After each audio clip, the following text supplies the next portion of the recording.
Thank you for coming, everyone. My name is Sammy. That name is really long for anyone to want to say. I am a registered clinical counselor. I have a practice in Coquitlam. I'm also a certified school psychologist, and I work for the Coquitlam School District. So I get the best of both worlds in helping different families with different needs. And I'm here from South Africa, actually. So I moved to Canada 2 years ago. I was a registered educational psychologist in South Africa, and I spent most of my time working with families around issues around anxiety and trauma, and just helping and working with small children from ages of 4 up to adolescents and young adults. So tonight we're going to be speaking about how to help our children manage worry or manage anxiety. And I want to I'm hoping that by the end of this talk, you'll have a better understanding of a technique that I use, at least, to help with adults as well as young children. It just all depends on the language that you use, to deal with feelings, overwhelmed feelings of anxiety, of when your worry is heightened, and just give you a little bit more clarity on how anxiety may present in children. And I hope that you can find it useful. So we hear the term anxiety being thrown around all the time, right? And as soon as we hear anxiety or we notice signs of anxiety in our children, we kind of get this panicky feeling as parents or as caregivers, because we don't want our children to have anxiety, and we immediately think about not being able to think, not being able to function, and that everything is just upside down.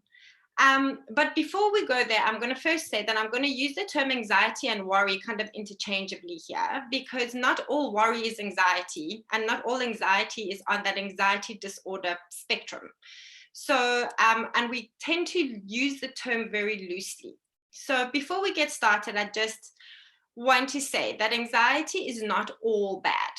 Okay, so I know that sounds terrible, because most people are here because they want anxiety to go away. But anxiety is, there's a certain level of anxiety that's useful.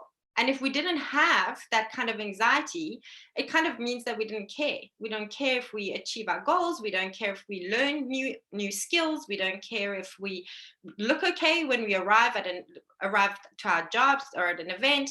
So a certain level of anxiety or worry or apprehensiveness is actually healthy, because it gets us going. It gets us to set our goals. It gets us to strive for goals. It gives us perseverance, also teaches us a bit about resilience.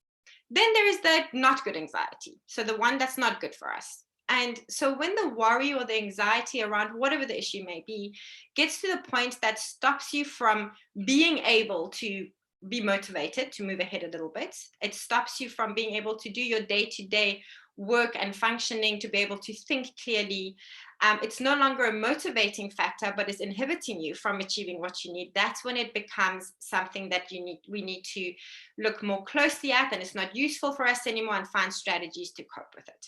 Okay, and I'm hoping that tonight will provide that for you guys. Sorry. So we're going to first start, before I jump into what we're going to do with children, with our kids, I just want you guys to do exercise with me. So just bear with me with a couple of questions that I'm going to ask you. Maybe write it down for yourself if you want to, or just keep the answers in your mind. If you'd like to share, please do. You can write it up in the chat. And if not, that's okay. There's no pressure.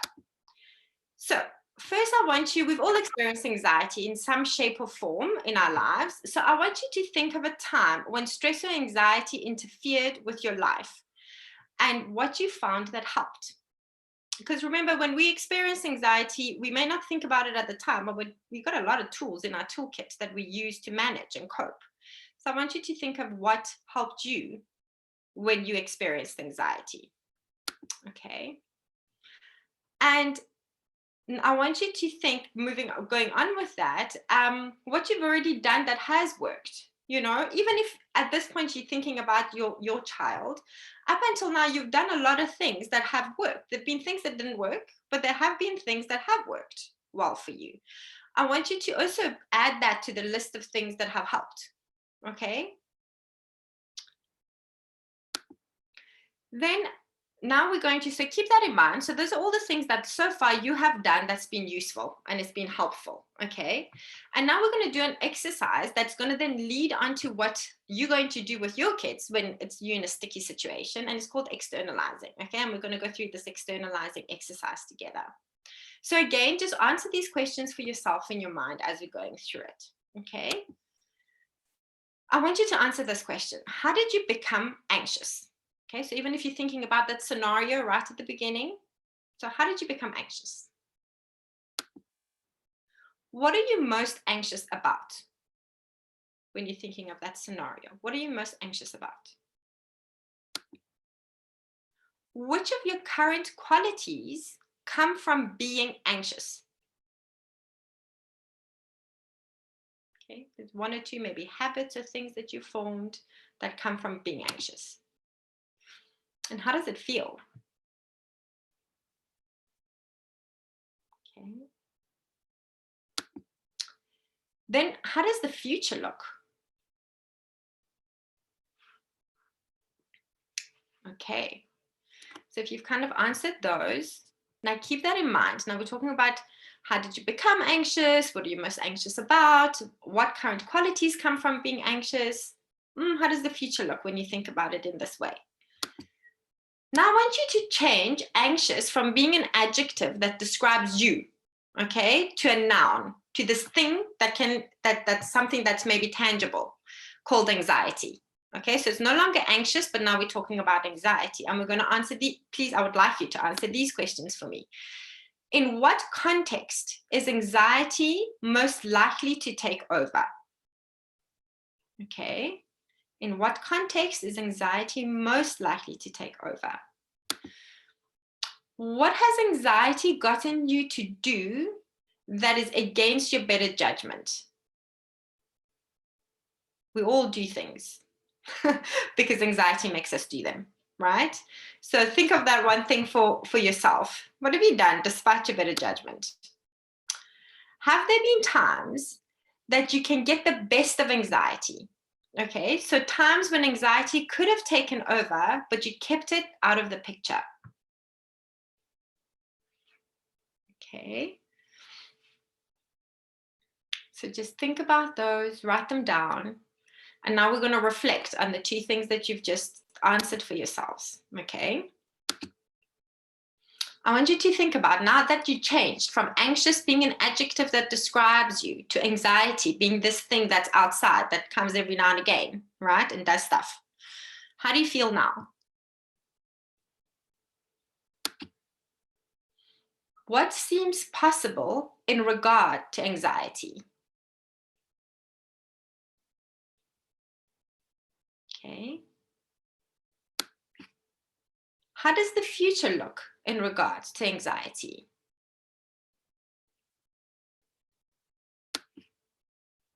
How is your experience with anxious different to anxiety?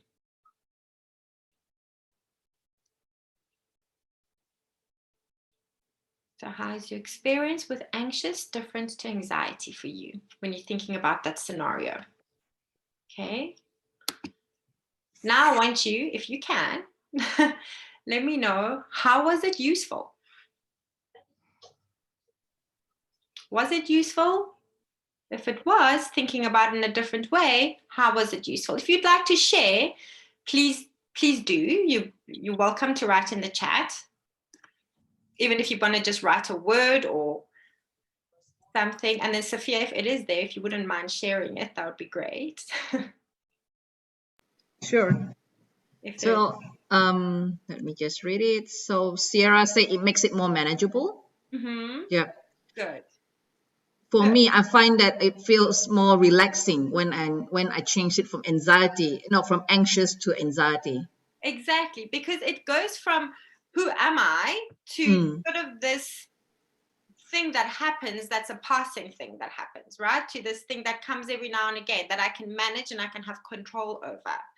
So I attended a talk and it was described like you are the big blue sky, right? You the sky, and then there's the clouds that come past. Like there's a storm that can happen in the sky, right? But the storm passes and the sky still remains the sky. So you are still you. You are not going to become a less of a you or a broken you because you have experienced, because anxiety came to visit you here and there. Mm-hmm. And you still have the ability to be you. Your skills and your resources and who you are and your values are still there. That doesn't change. In fact, that's probably what helps you get through. Yep. Okay. So Exactly. it's just to remember that. Mm-hmm. Um, And tell me, someone just shares, Sharon just shared that it makes me feel it makes it feel like there isn't something inherently wrong with her, but something that happens to her and others. yes, Yeah. exactly. It's a thing that everyone on the planet experiences, right? But Mm-hmm. it just Mm-hmm. comes at different intensities, and it comes based on different situations, and we experience it with our eyes, right? The way I'm going to experience the situation is going to be very different to how Sophia just experiences the situation, right? Mm-hmm. So and our life events and what's happened to us before that event also speaks a lot to how we're going to experience it. Mm-hmm.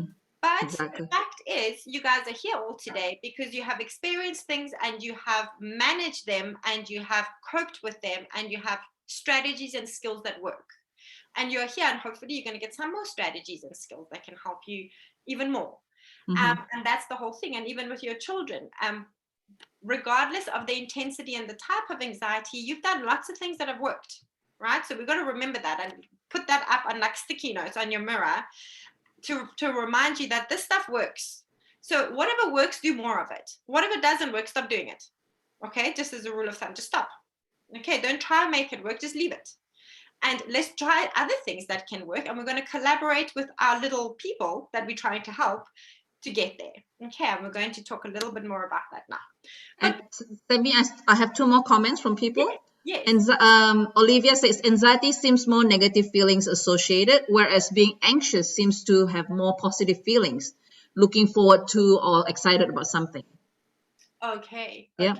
And another person said, no, Jenny says, normalizing it and makes it easier to share your concerns. Okay, great. Yes, that normalizing, that's such an important thing that you just said. There's a Sharon that said that. Mm-hmm.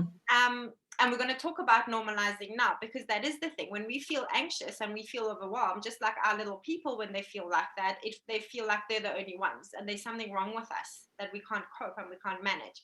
And normalizing is the key to be able to actually take a deep breath and be able to move forward with it. And just before we get into the nitty gritties of how we're going to do that, and this is not by any means covers all of them, but is some of the main kind of how you can notice the manifestations of anxiety in children. Because kids are not like adults in terms of the ability to be able to verbalize what they're feeling or to be able to rationalize what's happening in that moment that it's happening. There's just a whole lot of big feelings flying around all over the place. And sometimes they don't even know they're feeling anxiety, right? And so it comes out in different ways. So these are just a few things.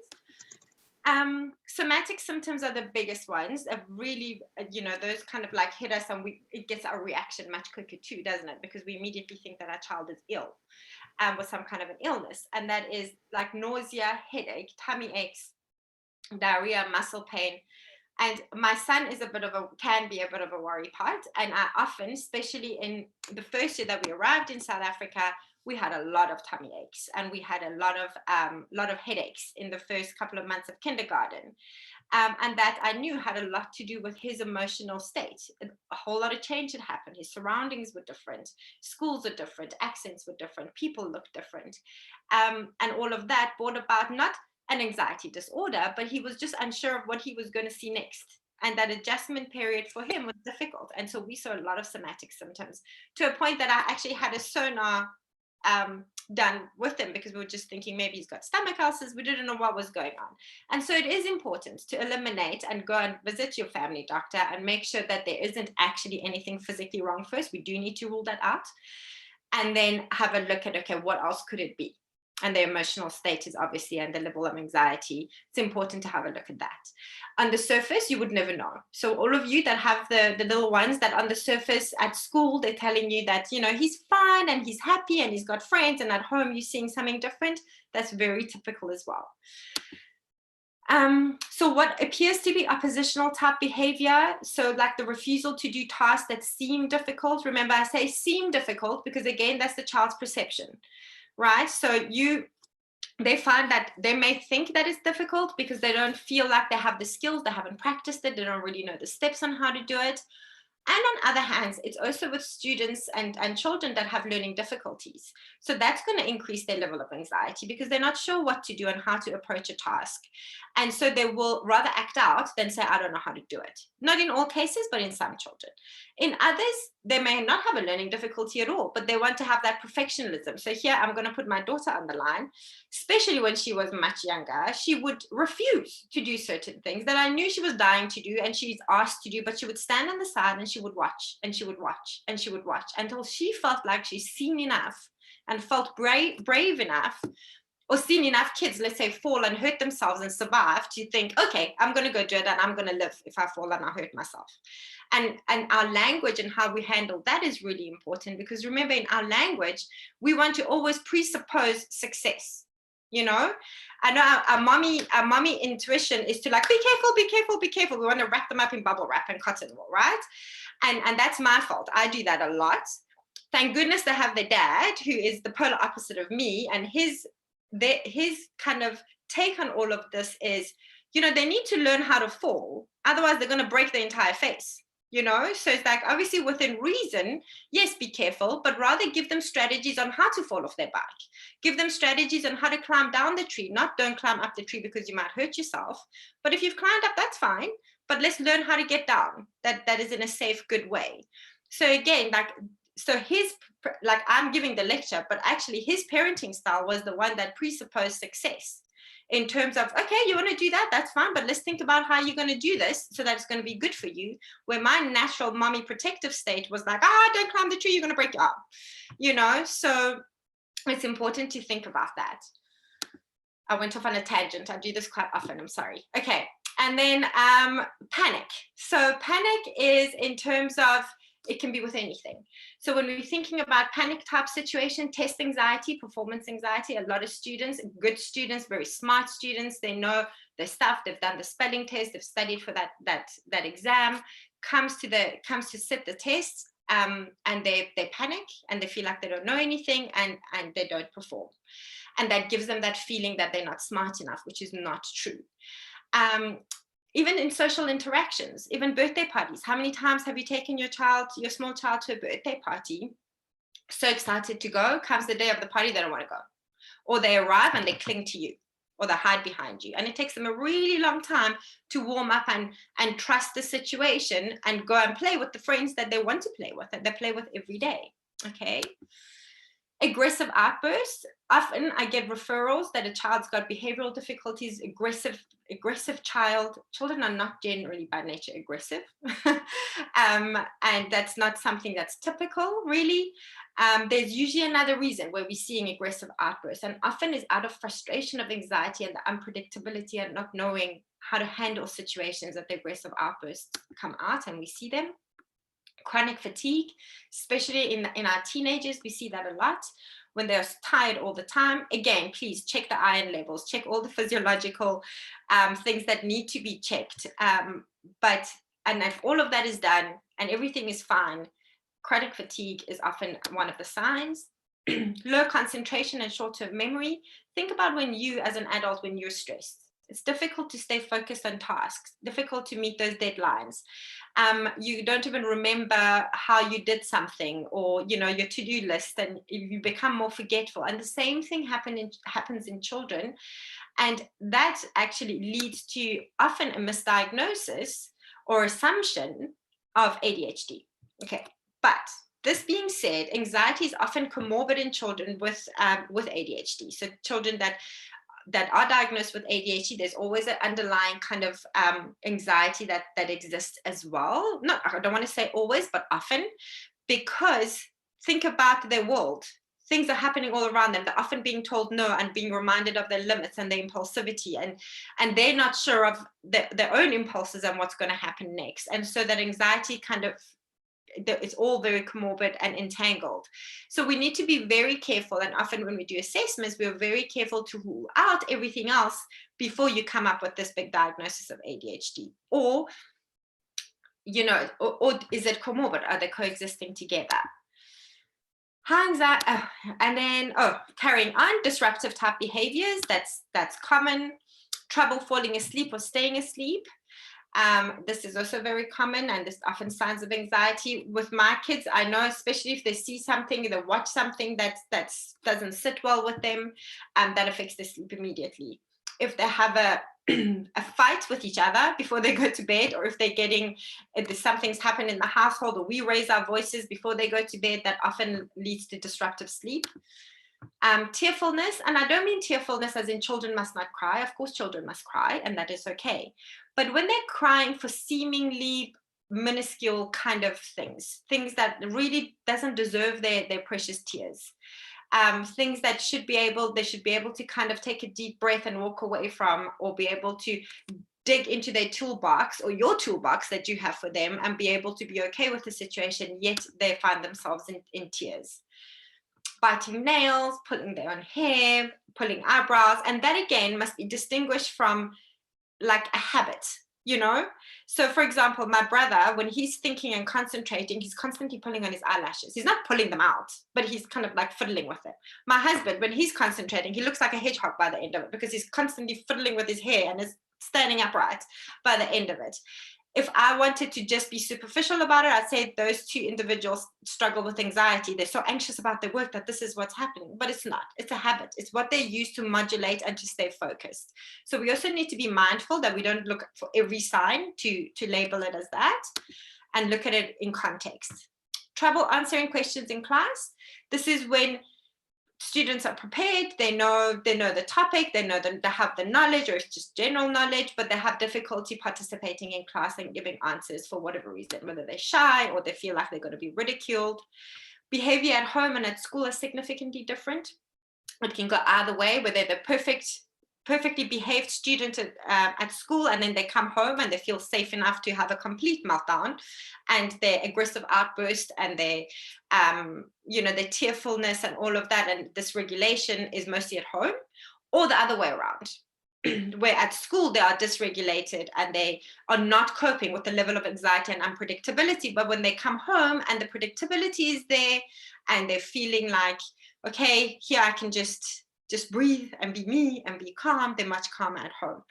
So I had a student once where at school she would speak nothing, not a single word would come out of her mouth, to a point that the teachers asked for her hearing to be tested, for all sorts of things that this child went through. And when I met with the parents, they said to me, do you know that she's so loud at home, we don't actually know what to do with her. Like, she's loud, she's singing, she's dancing, she's doing all sorts of things.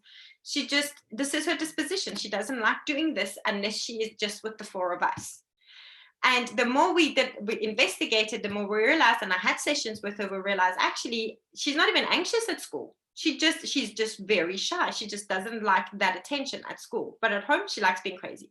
As she put it, her words. I love being crazy, and I love dancing around, and I love, and that's also okay. So it's important to speak to your children and ask them, where do they feel comfortable? My own daughter does that. At school, she's the model student. At home, she is so loud that we're constantly telling her to please be quiet, please use inside voice, please stop jumping. And at school, no, she's like the perfect student, as described by her teacher. So, task avoidance. I'm going to avoid doing something because I may not be able to do it right, or it might not be perfect enough. So I'm just not even going to try. And the constant need for reassurance. We see that in the classroom or even at home, constantly needing to know that I'm on task, I'm doing things right. And that's very important to them. Now, we spoke about good anxiety and not good anxiety, right? So now I'm just going to quickly go over developmental anxiety, which means there's certain parts in the child's development where like your developmental milestones, where anxiety peaks and it's normal. Okay, because it's getting them to that next stage of development. It's getting them to learn certain things about themselves and test boundaries, and that's normal and it's typical. Okay, so birth to 18 months, we're looking at attachment. So the need to attach to the primary caregiver versus anxious attachment. So that's that consistency, right? Consistency that mom or the caregiver, whoever it is going to be there when I cry, it's going to respond.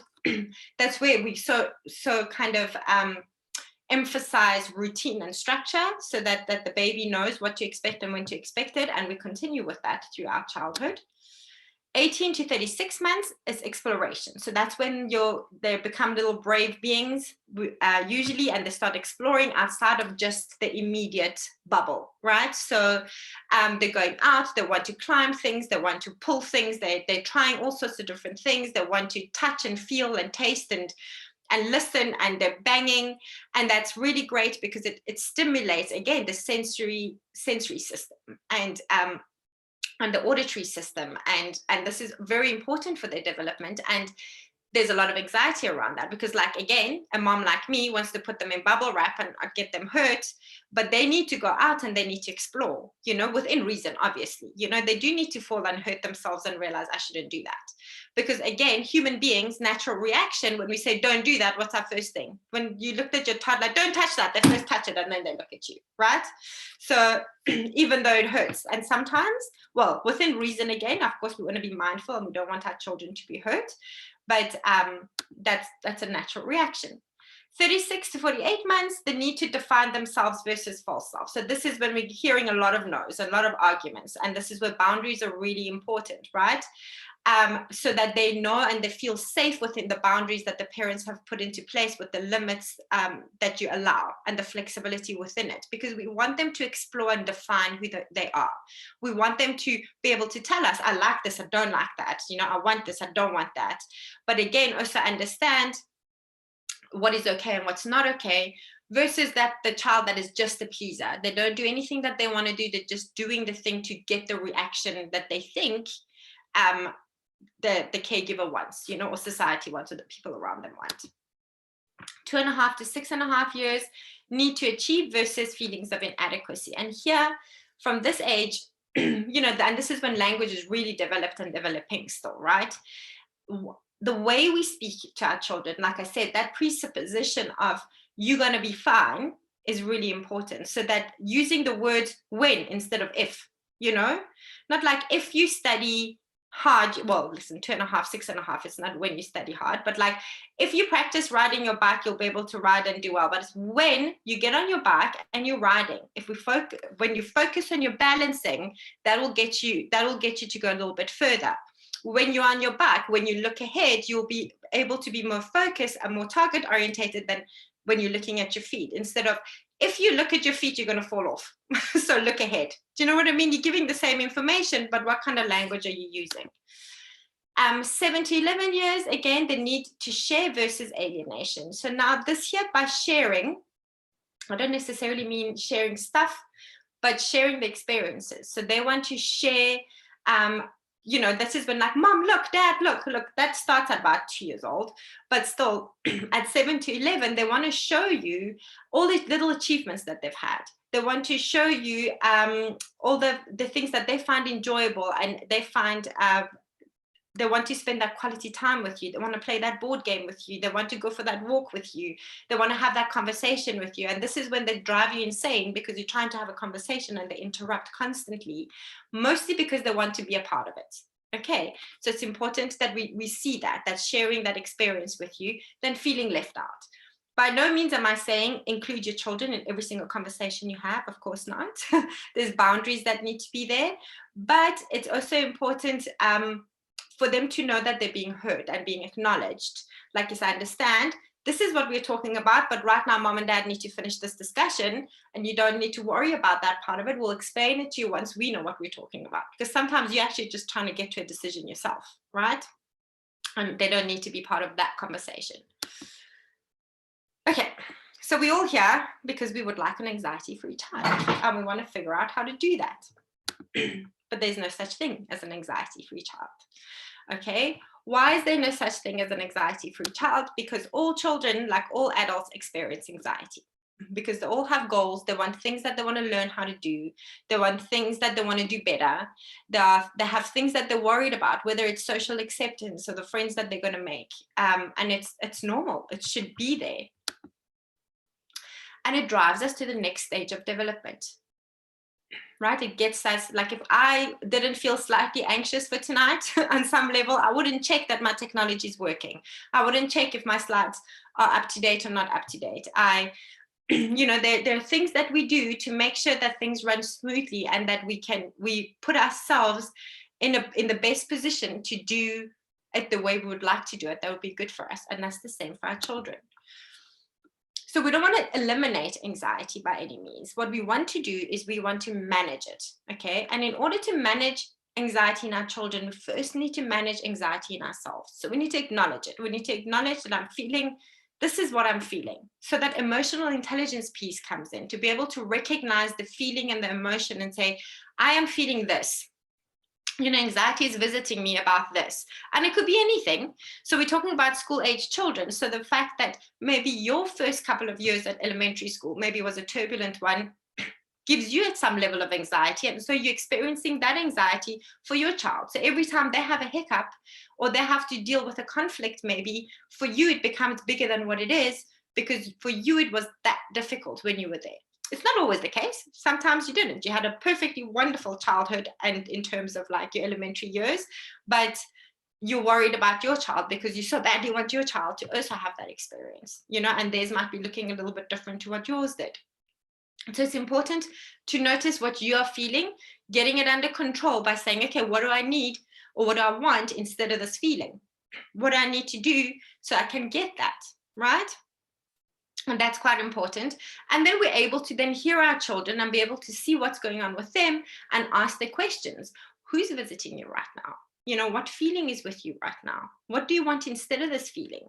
What is this feeling telling you? But we'll talk more about that as we go along. There was something I wrote down that I wanted to tell you about this. So what I wanted to say about anxiety is, I don't know how I forgot that, is that human nature, our first response to any event that happens that's kind of threatening in a way, or it's not what we like, or it's that brings on anxiety, is an emotional response, right? So our primitive brain kicks in. So we all, especially children, first have an emotional reaction to something that's happening, and then our logical brain kicks in. Okay, so how do we as adults, like if you think about the first scenario we're speaking about, if you think about how did you handle it, your logical brain at some point kicked in and said, I need this, this, this. I need more of this, I need less of that, I need this different. So you could cope with the situation. Now, firstly, depending on the child's age, they might cognitively not be there yet and haven't learned that yet, right? So their reaction is always going to be emotional first. And even for us, when something happens, emotion kicks in. You freeze, that flight and fight response, right? Then your logical brain kicks in and allows you to think through the situation and make strategic decisions to be okay with it, right? Our kids need the same kind of toolkit to be able to deal with that situation, and that's what's important in terms of managing it. And that actually keeps us safe. It keeps us moving forward and making good decisions in a lot of cases. So there are things that happen, or we try control for many things, but there are things that happen in our lives that are outside of our control and cannot be foreseen. And it impacts us and it impacts our children, and there's nothing we can do about it. All we can do is try and manage it, okay? And this is just to name a few. For example, divorce. Nobody goes into a relationship or into a marriage with the hopes of getting divorced one day. It happens, okay? And we always try and handle it the best as we can so that it is in the best interest of our children, right? Trauma. The trauma can be on any level, whether it is a car accident, a terminal illness, a sudden death, anything that can happen in your lives or in your family's life that's going to impact you, and it's going to impact your children. Moving house. We would love to think about this as a very exciting moment. Whether it is that you are moving to a new neighborhood, you're going to a bigger home, or whether you're downsizing, or whatever the case may be, or you're relocating, moving house us as parents would usually like to make it into an exciting thing for our children. But even if you're living in a home that is really not great and you're upgrading, your kid may not necessarily be that excited to move because they have emotional attachments, right? So, and I'm not saying every child responds in this way or every situation is like this, but it's just to bring out, just to highlight the fact that something that for us might be an exciting move or something that's exciting, for them it may not be, because it's their perception of the situation. And it's to acknowledge it and not minimize it or dismiss it, but acknowledge how it is and how you're feeling about it. That's also important. Saying things like, I'm excited about the new house, but I'm really going to miss a Sunday afternoons in this little nook of the house where the sun comes in and we always used to sit here and lie and read stories. There isn't a place like that in the new house. We're going to have to find a new thing to do, or a new spot to go. Or, I'm kind of worried about, there's not that many bus stops outside our new house. So I don't know, we need to find a new bus route. That's a little bit tricky. So we're going to have to figure that one out. But I'm really looking forward to the playgrounds being so close. Also let them know that you're also going through all these motions and all these thoughts, and kind of go through the pros and cons with them about this. Why are you thinking this is an exciting, good move, or how you're going to handle the bits that is making it challenging for them. Things like, changing grades, moving from one grade to the next can be anxiety provoking for kids, and what teacher they get, they don't know, and kids can become very sticky about they want this teacher and not that teacher. I remember my daughter at the end of kindergarten, she'd heard from some kids on the playground that teacher X or teacher Y was like so strict and so this and so that. And so all these negative comments. And she had no idea who these teachers were, but she was now had it in her head that it's going to be a very scary experience. And so she said to me that she's nervous about going to grade 1. So when we finally got to the bottom of it, it's because of all these comments that she had heard. And I said to her, well, did you know what your teacher was going to be like in kindergarten? And she said, no. So I said, okay, and how did your teacher turn out in kindergarten? No, I love her. She's amazing. And she was amazing, and she did love her. So I said, okay. Now, if nobody had told you, if somebody had told you that your teacher was not going to be great, would it make it true that she's not going to be great because it's the same teacher? And she goes, no, because she's great. So there's no way that she wouldn't be. So I said, well, exactly. But what do you know that makes life easier with a new teacher? Like, what do you know about teachers? And she said, teachers like it when you listen, and teachers like it when you are polite, and teachers like it when you do your work. So then I went through this process of, well, do you know how to do those things? She said, yes. So then does it matter who you get? He goes, well, I don't know. I don't want a strict teacher because that's how kids think. So I said, yeah, maybe not. But do you think she's going to be mean to you, as kids like to say, mean to you if you know how to do those things, or you can do those things? And she says, yeah, probably she'll be nice. I was like, okay, so maybe we can focus on the things we can do instead of the things that we don't know, like we have no idea who you're going to get. But she's a teacher because she knows how to do her job. So it's just to bring it down for them and to be able to acknowledge their feelings and then think through them. Immigrating, we see that very much in Canada.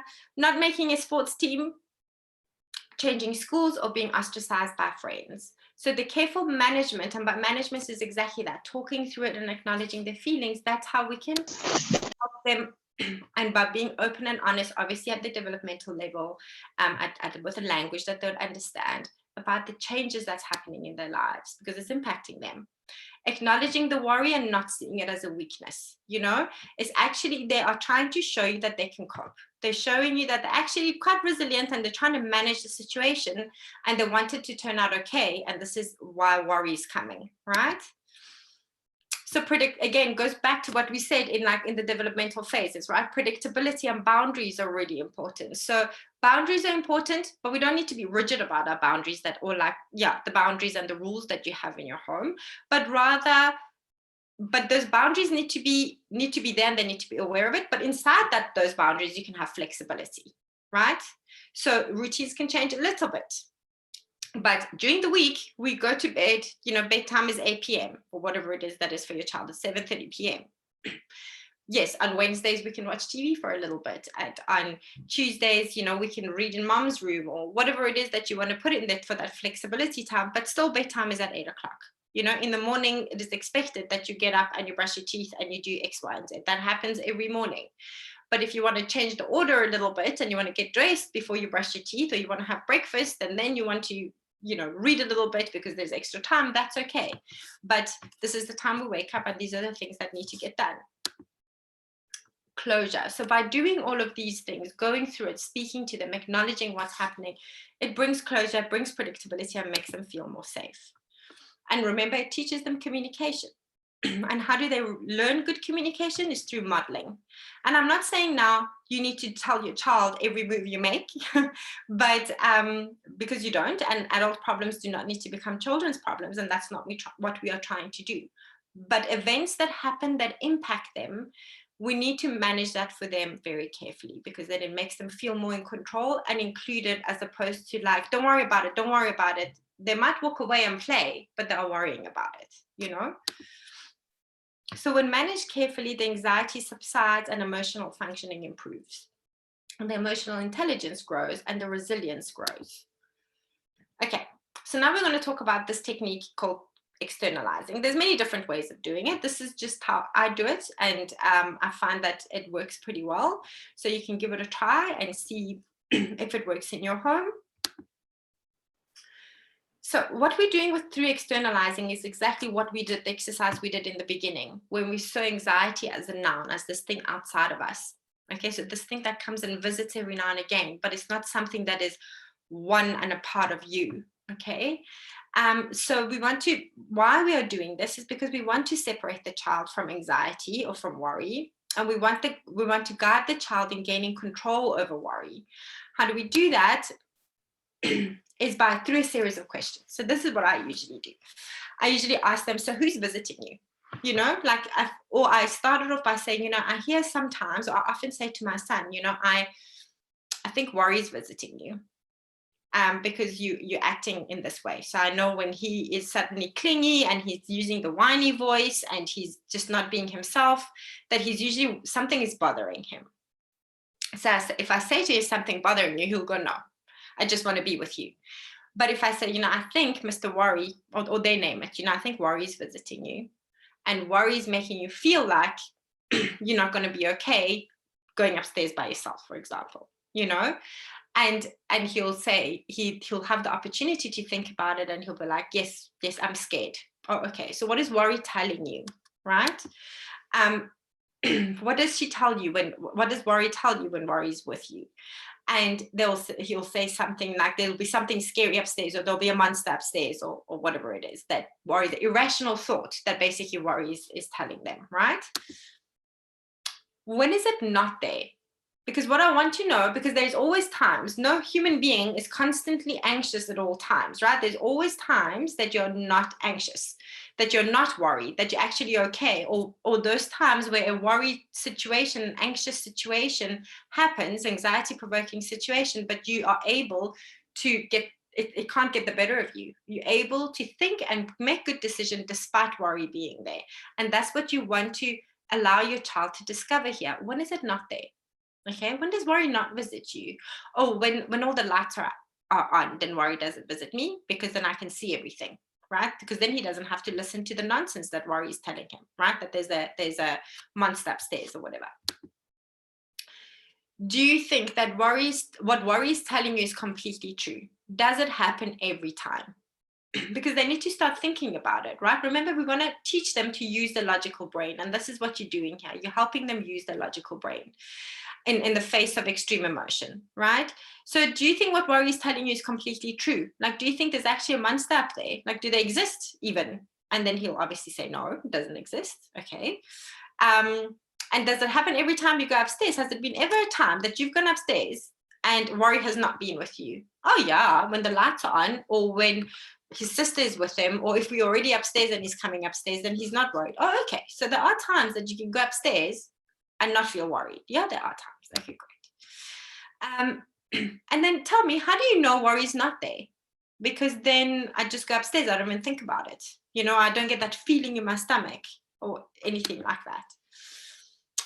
When we chase away worry, and remember, not if we chase away worry, when we chase away worry, what would you like to have instead of worry? Remember, if we want an emotion to go away, we need to know what we want instead of it. Do we want brave? Do we want that feeling of just feeling normal? Do we want calm? Do we want relief?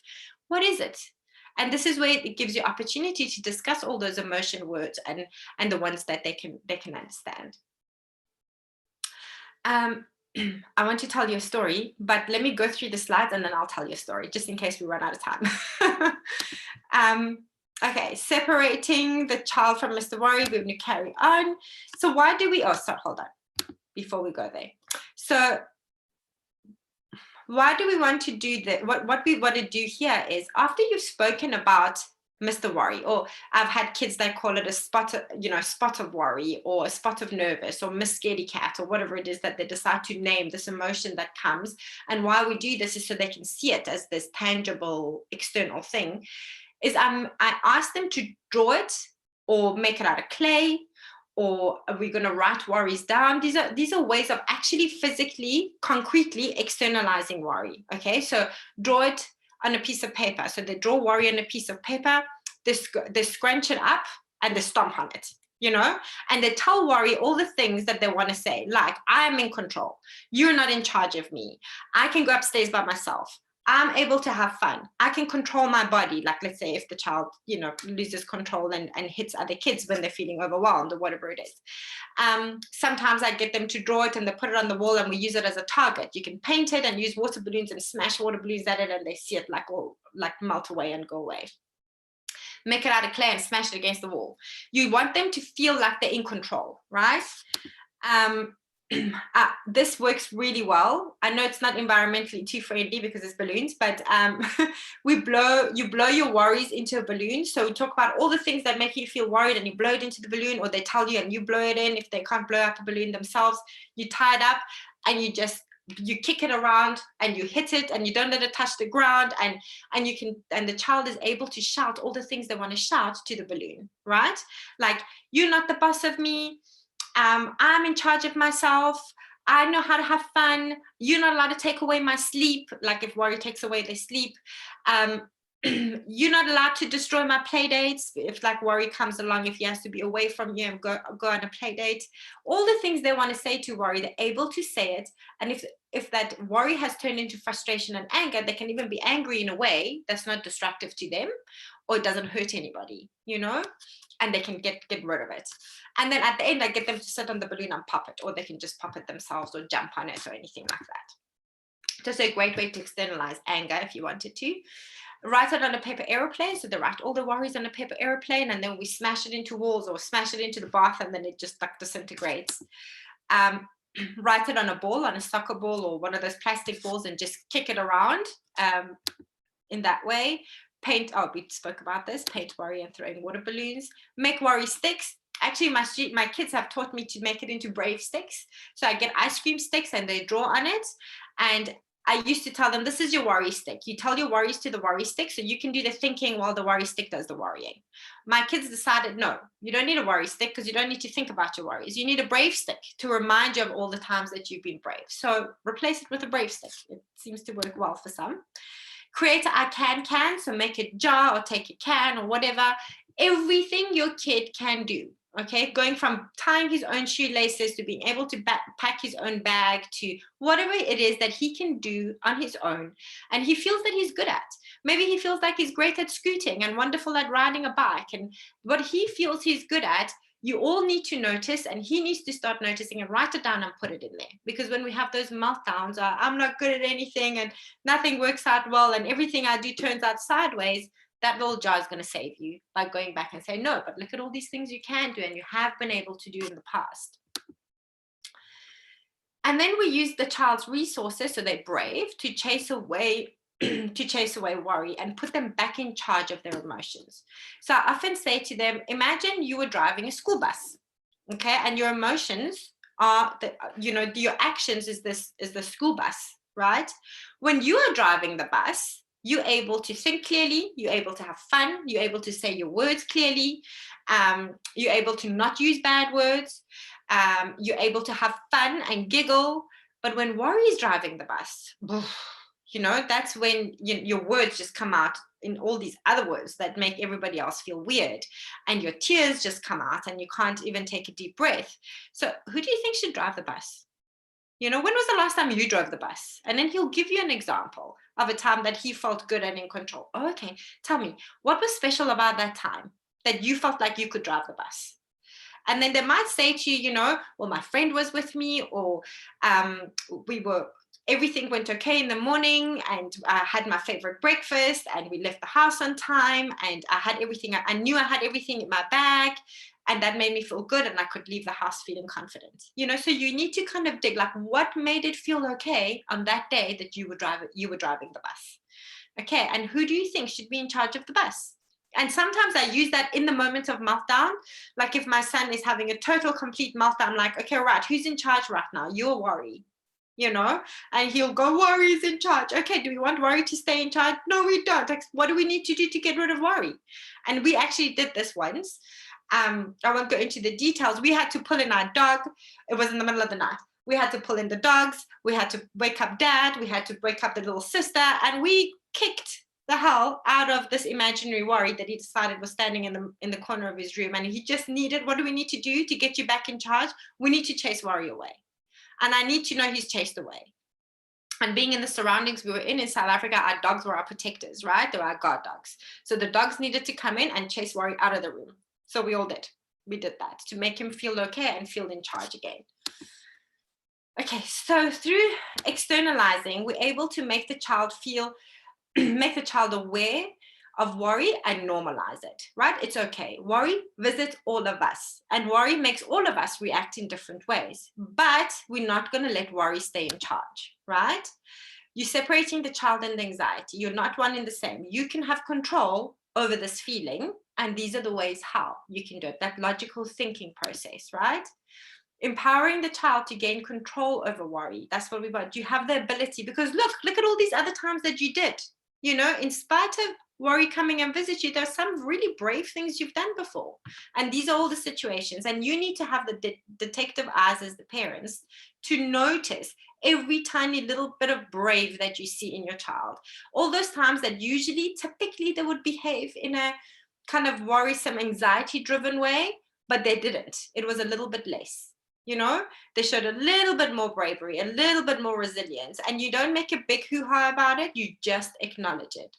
You know, this morning just went so smoothly. We didn't have to have, you just kind of got dressed. It was amazing. You know, or soccer practice just went off without a hitch. Did you notice that we just arrived in time and you were just so happy you just joined in? Did you notice that? That was great. It was so nice to see. And that's it. We don't need to make a huge deal out of it, but acknowledge it. Always ask who's in charge. Your Worry, because you want them to remember that. Is it fair for Worry to take away from your fun or from your sleep or from the way you think, or from enjoying your friends or your time? So those are always good questions. So is this fair? No, it's not fair. Okay, good.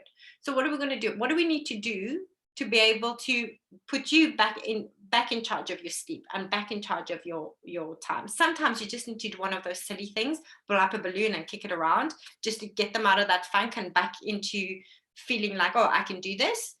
And other times you need to do a little bit more talking about it and remembering what worked in the past and be able to use it again in the here and now. Okay. And sometimes you need to do those mindful exercises of deep breathing, focusing, putting a teddy on their tummy, getting them to lie down. Every time they breathe in, watch the teddy rise. Every time they breathe out, watch the teddy go down, and do that for a couple of minutes just to get the brain clear and able to think with you. So I often say to them, let's take our power back. What is the first thing we could do to take our power back from Worry, right? And then share your coping strategies. You know, I also always used to feel nervous on the first day of school. And this is what I did. That didn't work. And then this is what I did that did work. Which one would, you know, do you want to give it a try? What do you think would work for you? Let's come up with a plan. Include the child's teacher in the process. So if they really are struggling with anxiety, it's something that's really standing in their way. Really, it would be amazing to, if you could, build that relationship with your child's teacher. And so you can use the same language, because if you're using the same language and doing the same thing, it's more consistent and it's giving the same positive feedback to your child. So some tips, call it the art of parenting. So A is for acknowledging feelings and giving it a name, right? So it feels like worry is visiting you, and he's going to say, no, worry is not visiting me, scared is visiting me, or actually I'm just frustrated. Whatever it is, it doesn't matter, but they need to acknowledge what it is. Reflect the wish or want, give them in fantasy what they can't have in reality. I really don't want to go to school. Oh, I know, it would be great to stay home. It's so rainy and miserable outside. I would love to stay home and just watch movies all day. But you know what? It's Tuesday. And Tuesdays, I gotta go to work and you gotta go to school, because that's what happens on Tuesdays. And then, so then bringing it back to reality, right? And what we can say then is that, but you know what? The nice thing is it's Tuesday. So when we get home, we have nothing on after school. We could just sneak in a sneaky movie and have some hot cocoa and just have a nice evening. We could do that. But first we've got to go to school and go to work.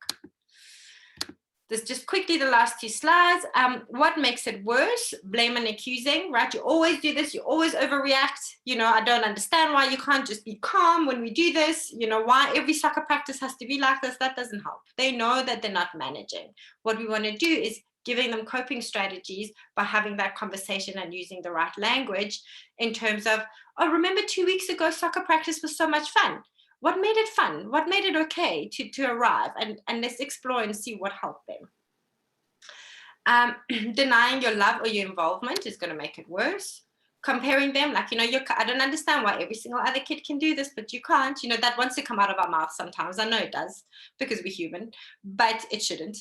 But comparing them to themselves, you can do, you know, you can do this, because I've seen you do this before. So I wonder what we can do to be able to make this a bit easier for you today, or what you need for your brave to come and help you today. What can we do here? Catastrophizing.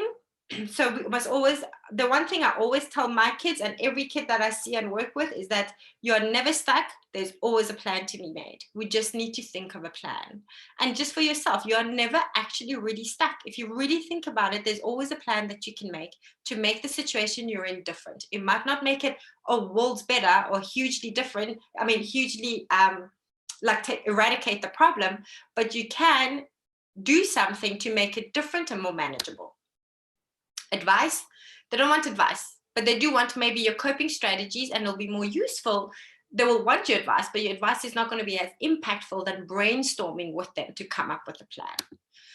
Minimizing it, oh, don't worry about that. That's really not a big deal. You know what? In their lives, it is a big deal, and we need to acknowledge it as that. Overpraising. So when we overpraise, the underlying message we could possibly be giving is that you didn't expect them to be able to do it. You know, so be aware of overpraising. Rather give acknowledgement that you've noticed a better behavior, you've noticed the effort, you've noticed that they've tried so hard, you've noticed the improvement in their mark, if that's what it is. Stay away from colluding. So that's I call this colluding with anxiety. So remember, we want to put them in a position that we're letting them know that I know you're going to be okay, right? Not in a position of like, oh dear God, please be okay. You know, so that's like that typical example of like the first day of kindergarten, you drop off your child, yes, they're crying, but instead of you walking away and trusting that they're going to be okay and they're in good hands, you're hanging around and looking through the window and, you know, something like that. That's colluding with anxiety. You're already thinking this is not going to be okay, and you have to stick around to make sure it is. Put the child in the role. So don't assume that they're not going to cope, but rather give them the opportunity to tackle it and be okay, because you want to teach them resilience, how to get up and carry on. What to do? Remember the art of parenting. Notice every single little improvement, verbalize it, even if they don't see it yet, but you need to notice and acknowledge and let them know. Maybe even write it on that I can little piece of paper and pop it into the can. Okay, so when they say I can't do this, you can say, you know what, last week you did it, I even wrote it down, look, remember I told you about it. Acknowledge feelings. So give what they can't. We spoke about that. I'm bringing it in fantasy. I'm bringing it back to reality and giving them an instead of, right? Instead of not going to school altogether, we're going to have a fun evening when we all come home and we've done what we need to do.